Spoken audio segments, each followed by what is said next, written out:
মালদহ কালিয়াচক ৩ নম্বর ব্লকের পর এবার হাবিবপুর। এই ব্লকেও রয়েছে বিস্তীর্ণ এলাকা জুড়ে ভারত বাংলাদেশ সীমান্ত, যার বেশ কিছু অংশ এখনো অরক্ষিত।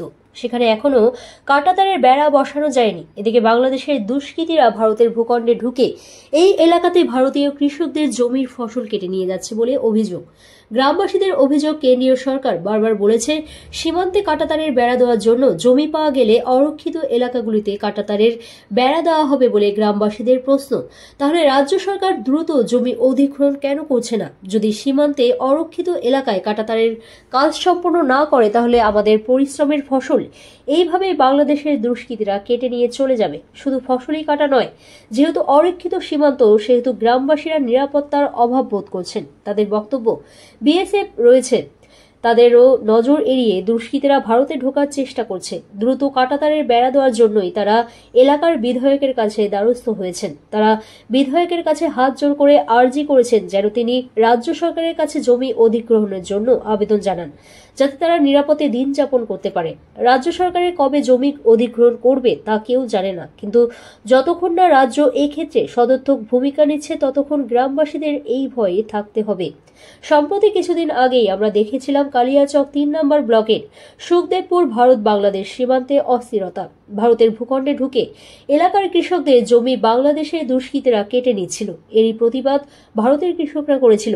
যদিও সেই এলাকার পরিস্থিতি এখনো কিছুটা শান্ত রয়েছে। ভারত বাংলাদেশ সীমান্তে কড়া নিরাপত্তা দিচ্ছে বিএসএফ। গ্রামবাসী ও বিএসএফ একসাথে কাজ করছে। তার কাটাবিহীন এলাকাগুলিতেও কড়া নজরদারি চালাচ্ছে। বিএসএফ এর কাঁটাতারের ওপারে কৃষকরা জমিতে গেলে তাদেরকে ঘিরে রীতিমতো করা পাহারা দিচ্ছে বিএসএফ জওয়ানরা। হাবিবপুর ব্লকে তিলাসন ভারত বাংলাদেশ সীমান্তে কৃষকদের জমি রয়েছে, সেক্ষেত্রে আমরা তো এই তো ফসল পানি যে করছি, তো ওইটাই ভয় আছে। তার ঘেরা হলে ভালোই হবে, কিন্তু আরও একটু নিচে হলে ভালো হতো। সব জমি আমাদের উপরে থেকে যেত, আর এই মাঝখান থেকে হচ্ছে নিচের জমি সব মনে করে বাদি হয়ে যাবে, ফসল চাষ করলেও পাবো না। আর তার ঘেরা ভিতরে থাকলে ভালো হতো। আপনাদের জমি কোথায়? সব দিকেই আছে জমি, আমার এই দিকেও আছে, ওই দিকেও আছে, ওই দিকেও আছে, সব দিকে জমি আছে। তো আপনারা কি চাচ্ছেন? আমরা চাইছি তার ঘেরা হোক, কিন্তু মানে ওদের সীমানা থেকে হোক। নদীর ধারে ধারে হলে ভালো হতো, সবারই জমি এদিকে থাকে যেত, জমি কারোর নোকসান হতো না।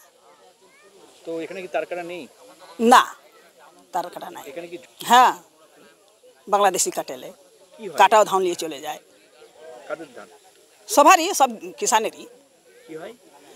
বাংলাদেশি নিয়ে চলে যাচ্ছে, বাংলাদেশি রাত্রে এসে ধান কাটে নিয়ে চলে যায়। কি কাটা ধান রাখতে গেলে খুবই ভয়, ওটা উঠিয়ে নিয়ে চলে যায়। বিএসএফ কেমন ডিউটি করে? ডিউটি তো ভালোই করছে ওরা, কিন্তু রাত্রে করবে কি? কারা? বিএসএফ ভালোই ডিউটি করে। আপনারা দেখাশোনা করে? হ্যাঁ। তাহলে আপনারা কি এখানে? হ্যাঁ, একদম। এখন বাড়িতে তো ভয় নাই কিছু, জমি জায়গাতে ভয়। আপনার নাম? সুনাইনা চৌধুরী। জমিতে যেতে গেলে এখানে এন্ট্রি করে যেতে হয়, আসতে হয়। তার কাটাটা যদি আমাদের এখানে যদি হয়ে যায়, তার কাটাটা যদি হয়ে যায়, তাহলে আমাদেরকে এন্ট্রি করে যেতে হবে না, বা অতটা আমাদের কোনো ভয় থাকবে না। তার কাটা না হওয়ার উপলক্ষে আমাদেরকে বিএসএফের কাছে এন্ট্রি করে যেতে হচ্ছে। টাইম টু টাইম যেতে পারছি না, অড টাইম যদি হয়ে যাচ্ছে, তাহলে আমাদেরকে বিএসএফ তো যেতে দিবে না। আমাদের জমি জায়গার ধান ফান এভাবেই থেকে যাচ্ছে। বাংলাদেশিরা আবার বিনা তার কাটা না থাকার কারণে বাংলাদেশিরা নিয়ে চলে যাচ্ছে, ধান নিয়ে চলে যাচ্ছে, ধান কেটে ধান কাটা ধান বা কেটে নিয়ে চলে যাচ্ছে। তো এটার জন্য আমরা চাই যে আমাদের এখানে তার কাটাটার জন্য ঘেরাটা হয়ে যেতে গেলে আমরা খুবই সুবিধাতে আমরা থাকতে পারতাম, সুখ সুবিধায়। বিএসএফ আমাদের এখানে যা ডিউটি করছে খুবই ভালো করছে, আমরা দেখতে পাচ্ছি। আমাদের বিএসএফরা যদি না থাকতো, তাহলে আমাদের আরও যে বাংলাদেশিরা ওই দূরে থেকে থেকে এই আমাদের কাছের এসে যে কী যে করে যেত তার ঠিক থাক না। যদি বিএসএফ না থাকতো, তাহলে আরও যে বিএসএফ বা বিডিআররা আরও ওদেরকে পাওয়ার দিয়ে আর কত যে বাংলাদেশিদেরকে কী যে করাতো না করাতো, সেটা চিন্তা ভাবনা করা মুশকিল। কৃষকরা ভয়ে থাকছে খালি ওই যে বাংলাদেশের। আমাদের বিএসএফ তো আছে, বিএসএফ তো করছে যে যাও ধান টান কেটে নিয়ে আসো, কিন্তু আমরা থাকছি তার কাটা নাই। সন্ধ্যা হতে গেলে তো আমরা তো সন্ধ্যাবেলা তার যেতে পারবো না, বিএসএফ তো যেতে দিবে না।